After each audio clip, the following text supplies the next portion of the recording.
Khammam, Nalgonda, Warangal teacher MLC ఎన్నికల ప్రచారంలో భాగంగా ఖమ్మం జిల్లా కేంద్రంలో మీడియా సమావేశం ఈటెల రాజేంద్ర మాట్లాడుతూ పోలీసారోత్తమ్ రెడ్డి టీచర్ ఎమ్మెల్సీ ఎన్నికల్లో తమ అభ్యర్థి ప్రచారంలో తిరుగుతుంటే టీచర్లు ఒకటే చెబుతున్నారు. 317 జీవో తెచ్చి కేసీఆర్ టీచర్ల బతుకులో మట్టి కొట్టారు. అంత వేదనకు గురైన సందర్భం మరొట్లేదని టీచర్లు చెబుతున్నారు. దాన్ని తొలగిస్తానని చెప్పిన రేవంత్ కూడా మోసం చేశారు. 5 డిఏలు పెండింగ్ ఉన్నాయి. పీఆర్సీ అమలు కాలేదు. సిపిఎస్ పెన్షన్ వద్దు అనుకుంటూ రాష్ట్రాలు ఆప్షన్ తీసుకోవచ్చు అని కేంద్రం చెబితే కేసీఆర్ తీసివేయలేదు. ఇప్పటి వరకు దానిపై రేవంత్ పాలసీ ప్రకటించలేదు. కాంగ్రెస్ నిజ స్వరూపం తెలిసిందే. ఇది చాలా కీలక సందర్భం. సరోత్తమ్ రెడ్డి 1వ నంబర్కి మొదటి ప్రాధాన్యత ఓటు వేయండి. టీచర్లారా, మేము మీకు అండగా ఉంటాం. మా చరిత్ర మీకు తెలుసు అంటూ పేర్కొన్నారు. వరంగల్, నల్లగొండ 3 జిల్లాల టీచర్ ఎమ్మెల్సీ కోసం సరోత్తమ్ రెడ్డి గారిని భారతీయ జనతా పార్టీ గుర్తించి వారిని అనౌన్స్ చేయడం జరిగింది. మా పార్టీ యంత్రాంగం అంతా కూడా గత 15-20 రోజులుగా టీచర్ల మధ్యలో తిరుగుతున్నప్పుడు మాకు వస్తున్న ఒకటే ఒక ఫీడ్బ్యాక్, మమ్మల్ని అందరూ మోసం చేసిండ్రు, మా కోసం ఆలోచిస్తున్న కొట్లాడుతున్న ఏకైక పార్టీ భారతీయ జనతా పార్టీ. ఈ దఫా శేషపిషన్ లేకుండా సరోత్తమ్ రెడ్డి గారిని గెలిపిస్తాం, బీజేపీకి ఓటు వేస్తామంటున్న మాట మాట్లాడుతాం. లోతుల్లోకి పోయి వాళ్ళని అడుగుతూ ఉంటే వాళ్ళు చెప్తున్న ఆశ్చర్యకరమైన మాటలు ఏంటంటే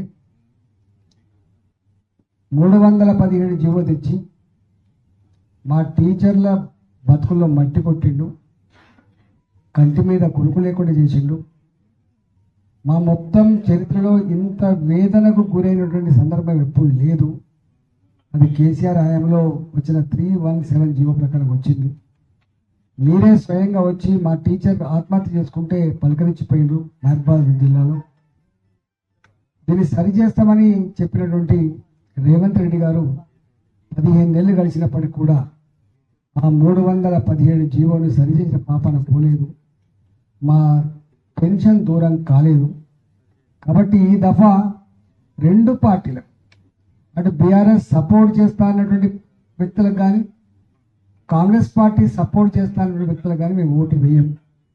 ఇంకా బాధ అనిపించే అంశం ఏంటంటే ఎవరు గెలిచినా మా దాంట్లోకే అవుతారని చెప్పి అధికార పార్టీ ప్రగల్భాలు పలుకుతా ఉందో, పగడకాలు అంటా ఉందో, ఈసారి ఆ అవకాశం కూడా ఇవ్వం సారు.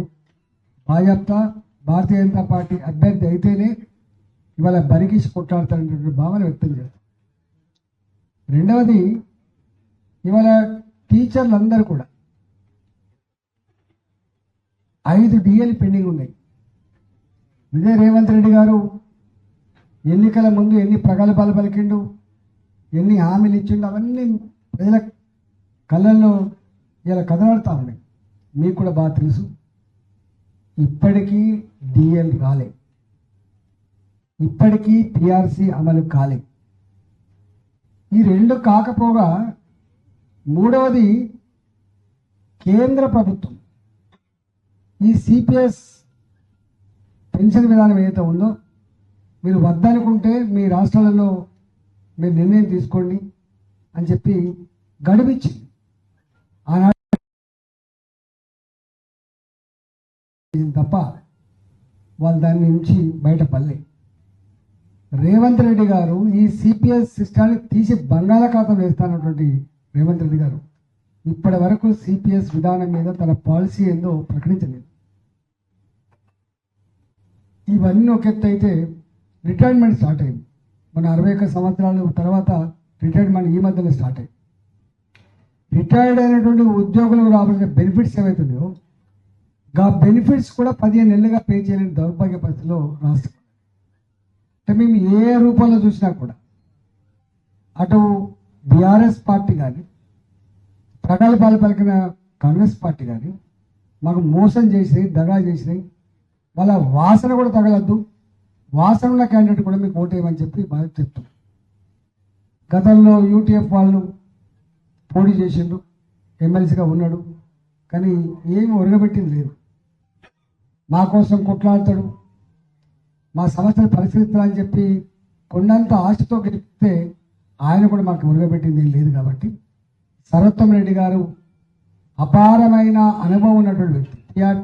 పిఆర్టీలో వారు ప్రెసిడెంట్ ఉన్నప్పుడు మా చెన్నకేశ్వర రెడ్డి గారు జనరల్ సెక్రటరీ ఉండే. అన్నిటికంటే మిక్కిలి ఈ 317 జీవోకు వ్యతిరేకంగా కొట్లాడిన పార్టీ భారతీయ జనతా పార్టీ. పెన్షన్ విధానం సవరించుకోండి అని చెప్పి ఉత్తరం రాసిన పార్టీ భారతీయ జనతా పార్టీ.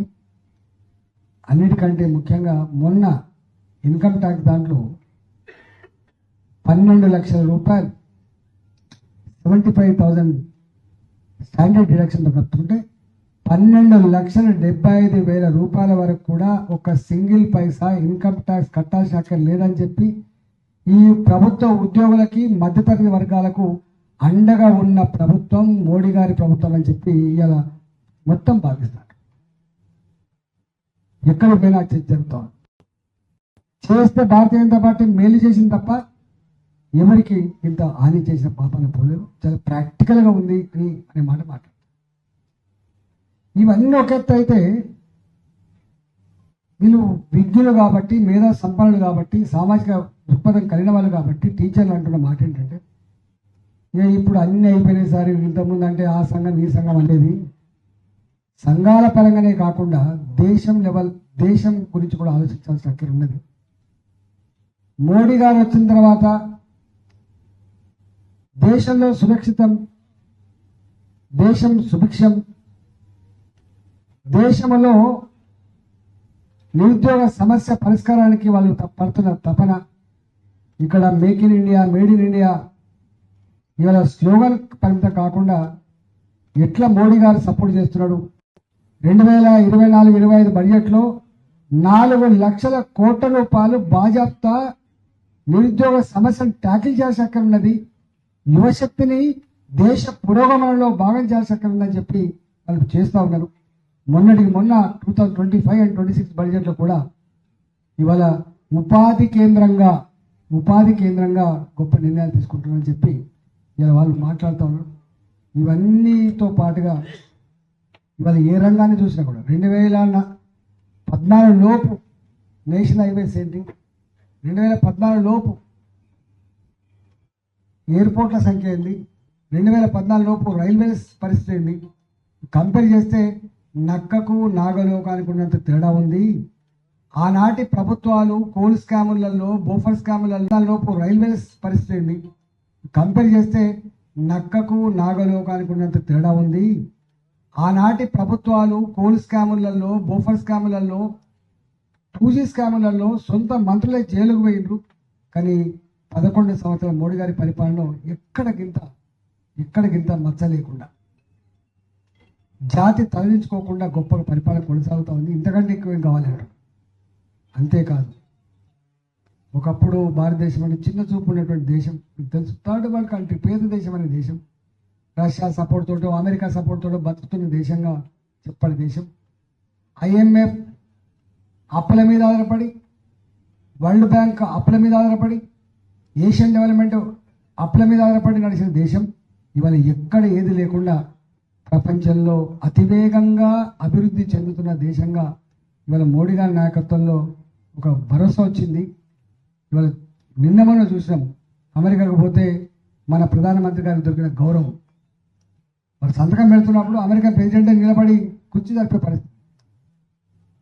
ఒక్క మాట చెప్పాలంటే భారతమాత ముద్దు బిడ్డలుగా ప్రపంచంలో ఏ దేశంలో ఉన్నా కూడా ఆమె ఇండియన్ అని గల్లెగిరేసి చెప్పుకున్నటువంటి స్థాయికి గౌరవాన్ని పెంచిన బిడ్డ మోడీ గారు, పార్టీ భారతీయ జనతా పార్టీ. సంస్కృతి, సాంప్రదాయాలు, విశ్వాసాలని కలగలిపి అన్నింటి సమానంగా తీసుకుపోతున్నటువంటి ప్రభుత్వం భారతీయ జనతా పార్టీ ప్రభుత్వం. కాబట్టి మేము అన్ని మర్చిపోము సారు, తప్పకుండా ఇవి మా మదిలో ఉన్నాయి. మేము తప్పకుండా బీజేపీకి ఓటు వేస్తాం. నేను చూస్తా ఉన్నా ఆఫ్ఘనిస్తాన్లో ఏం జరుగుతుందో, బంగ్లాదేశ్లో ఏం జరుగుతుందో, పాకిస్తాన్లో ఏం జరుగుతుందో, ప్రపంచంలో జరిగిన మార్పులను చూస్తూ ఉన్నాం. ఇలా సిరియా, ఇరాక్, ఇరాన్ ఎట్లా ధ్వంసమవుతుందో చూస్తూ ఉన్నాం. ఇంత పెద్ద దేశం, ప్రజాస్వామిక దేశం, ఇంకా ఎక్కడ కూడా డివియేషన్ లేకుండా ప్రజాస్వామ్య మూలాలను పరిపుష్టి చేసుకుంటూ ఇవాళ ఐక్యంగా గొప్పగా నిలబడిన దేశం భారతదేశం. దీన్ని మనం కాపాడుకోవాల్సిన అక్కర ఉందనేటువంటి భావన సర్వత్ర వ్యక్తమవుతుంది. దాని ఫలితమే ఇవాళ మహారాష్ట్రలో జరిగిన ఎన్నికల్లో భారతీయ జనతా పార్టీ గెలిపించింది, హర్యానా జరిగిన ఎన్నికలు గెలిపించింది. ఆఫ్టర్ 27 years ఢిల్లీ రాజధానిలో గెలిపించింది. ఇవాళ ఒక్కటే అంటున్నారు, మోడీ గారిని ఎంత బలపరుచుకుంటే భారతీయ జనతా పార్టీ ఎన్ని సంవత్సరాల అధికారం ఉంటే ఈ దేశం మోడీ గారి చేతుల్లో, మోడీ గారి నాయకత్వంలో ఇవాళ అన్ని రంగాల్లో పురోగమిస్తున్నటువంటి భావన వ్యక్తమవుతా ఉంది. కాబట్టి నేను టీచర్లకు వినమ్రంగా విజ్ఞప్తి చేస్తున్నా, మీరు డిబేట్ పెట్టండి. మీరు ఛాయలు తాగే కాడ కావచ్చు, మీరు స్కూళ్ళల్లో ఉన్నప్పుడు కావచ్చు, 10 మంది కలుసుకున్నప్పుడు కావచ్చు, ఎందుకు భారతీయ జనతా పార్టీకి ఓటు వేయన్నో ఇప్పటికే మీకు క్లారిటీ వచ్చింది. కాబట్టి దయచేసి రేపు సమస్యల మీద కొట్లాడాలన్నా, రేపు తెలంగాణలో ప్రజానికం అంతా కూడా ఒకటే ప్రిపేర్ అయ్యింది. ఈ టీఆర్ఎస్ పార్టీ పని అయిపోయింది, ఇక అద్దు, కాంగ్రెస్ పార్టీ 9 నెలలే తన నిజరూపం బయటపడేది, రేపు వచ్చే ప్రభుత్వం భారతీయ జనతా పార్టీ ప్రభుత్వం అనేటువంటి భావన ప్రజలలో చర్చ జరుగుతాం. కాబట్టి చాలా ఇంపార్టెంట్ సందర్భంలో జరిగే ఎన్నికలు కాబట్టి నేను మా వరంగల్, ఖమ్మం, నల్లగొండ టీచర్లకు వినమ్రంగా విజ్ఞప్తి చేస్తున్నాం. మాలాంటి వాళ్ళం అండగా ఉంటాం. మా చరిత్ర ఏదో మీకు తెలుసు, మా 25 సంవత్సరాల చరిత్ర మీకు తెలుసు. కాబట్టి దయచేసి ఆలోచించమని చెప్పుకుంటున్నా. ఎక్కడన్నా మీకు దగ్గర చుట్టమైన ఉన్నాడు, బాగా బంధం ఉంది, వేసుకో ఫస్ట్ ఓటు. కానీ సెకండ్ ఓటు ఈ ఎమ్మెల్సీలకు ఉన్నటువంటి సుగుణం ఏంటంటే ఒక ఓటేసి వెళ్ళిపోవడం కాదు, నీకు ఎంతమంది నచ్చక అంతమందికి ఇచ్చే ఆస్కారం ఉంటుంది. కాబట్టి దయచేసి ఈ ఎన్నికల్లో సరోత్తమ్ రెడ్డి గారికి మొట్టమొదటి ప్రాధాన్యత ఓటు వేసి గెలిపించి ఇవాళ సమస్య పరిష్కారంలో మాకు ఆశీర్వదించాలని చెప్పి మేము వినమ్రంగా విజ్ఞప్తి చేస్తాం. పార్లమెంట్లో మీరు ఎంపీగా చట్టం కృషి చేస్తారు. కులగణన అనేది ఎవరు కాదనలేని సత్యం. వద్దంటే ఆగేది కాదు ఇది. ఎందుకంటే మనం ఫస్ట్ అడ్మిషన్కి పోతే నింపే ఫాములో నీ కులమేంది, నీ మతమేంది, నీ నేషనాలిటీ ఏంది, అవన్నీ ఉంటాయి.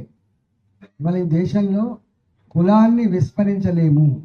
భారతీయ Janata party concept number 1. Number 2, ఈ కులగణన రాష్ట్రాల పరంగా తప్పకుండా జరగవలసిందే. ఇది భారతీయ జనతా పార్టీ రెండో భావన. నేను ఒక చిన్న ఎగ్జాంపుల్ చెప్తాను. ఇక్కడ కమ్మలు ఉన్నారు, కర్ణాటక పోతే కమ్మలు ఎన్ని వస్తారు? ఓబీసీ. ఇక్కడ రెడ్లు ఉన్నారు, కర్ణాటక పోతే ఏమొస్తారు? అక్కడ ఇక్కడ రజకులు ఉన్నారు, ఇక్కడ బీసీఏ. కర్ణాటక పోతే ఏమవుతారు? ఎస్సీ. ఇక్కడ లంబాడాలు ఉన్నారు, ఇక్కడ ఎస్సీ. మహారాష్ట్ర పోతే బీసీ, కర్ణాటక పోతే ఎస్సీ. దీనికి ఎందుకు అంటున్నా అంటే ఇవాళ ఇక్కడ ఉన్నటువంటి యూపీలో రాజపుత్రులు ఓసీలు, ఇక్కడ అయితే మనకు బొందిలని కూడా పిలుస్తారు, ఇక్కడ బీసీ. అందువల్ల దేశవ్యాప్తంగా ఒక్కొక్క రాష్ట్రంలో ఒక్కొక్క రకంగా ఉన్నటువంటి పరిస్థితి. కాబట్టి దేశవ్యాప్తంగా ఎస్సీలు ఎవరని చెప్పి డిమార్కెట్ చేయలేవు, ఎస్టీలు ఎవరని చెప్పి నువ్వు డిమార్కెట్ చేయలేవు, ఓబీసీలు ఎవరు నువ్వు డిమార్కెట్ చేయలేవు. కాబట్టి రాష్ట్రాల పరంగా ఈ కులగణన జరగాల్సింది నెంబర్ 1.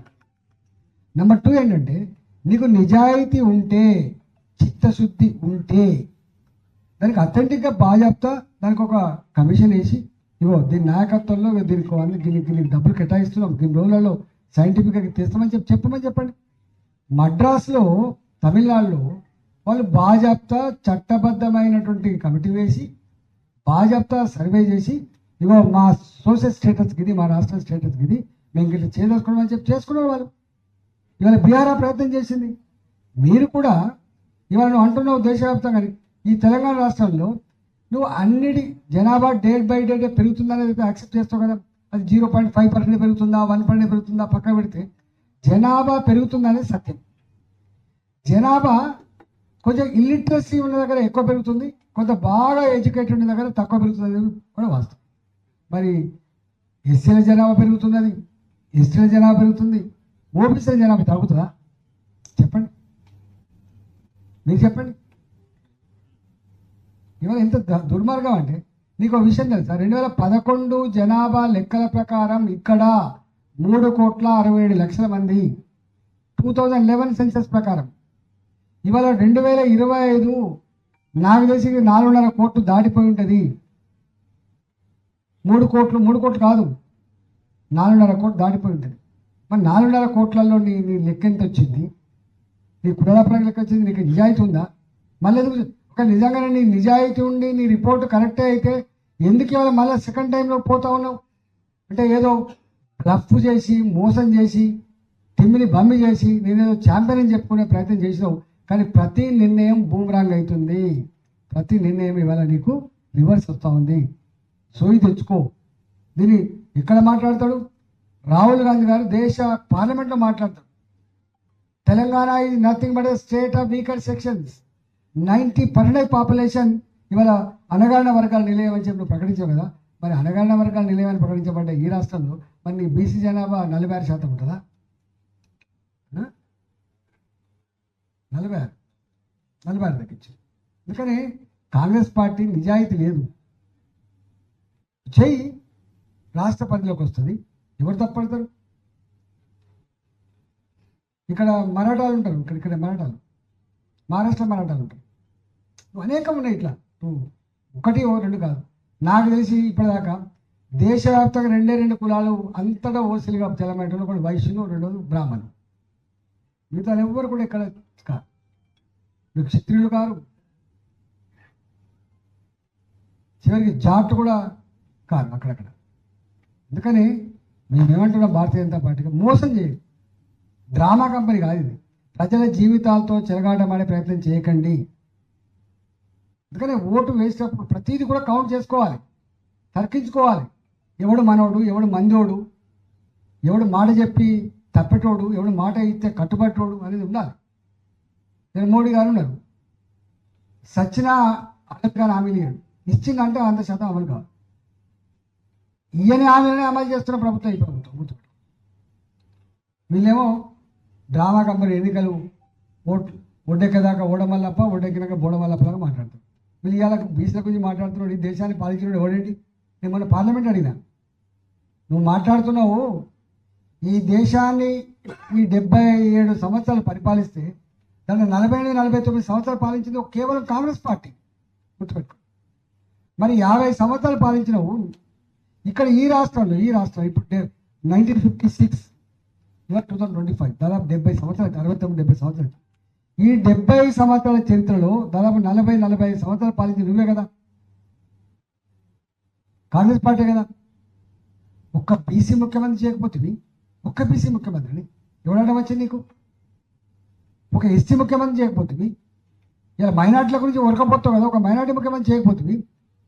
నీలం సంజీవ్ అయ్య పాపం ఎస్సీ కొద్ది రోజుల పాటు ముఖ్యమంత్రి అని తప్ప ఈ రాష్ట్రంలో ఎన్నడూ కూడా ఒక ఎస్టీకో, ఒక మైనార్టీకో, ఒక ఓబీసీకో ముఖ్యమంత్రిని చేసే చరిత్ర ఉందా? ఆలోచించండి, చేయండి, మీరు లెక్క తీయండి. ఇంతమంది ముఖ్యమంత్రులు మారినారు, ఎవరైనా ప్రాంతీయ పార్టీలు అయితే వాళ్ళ కుటుంబ పార్టీలు కాబట్టి వాళ్ళ కుటుంబం ఉన్నంత వరకు, వాళ్ళు గెలిచేంత వరకు వాళ్ళే ఉంటారు కదా. దాంట్లో ఇంకో కులానికి ఆస్కారం లేదు. ఆ పార్టీలలో సోషల్ జస్టిస్ గురించి మాట్లాడమే మూర్ఖత్వం అవుతుంది. ఎందుకంటే వాళ్ళు పెట్టుకునేదే ఆ పార్టీ. టీడీపీ పార్టీ వాళ్ళ స్వభావం, టీఆర్ఎస్ పార్టీ వాళ్ళ స్వభావం,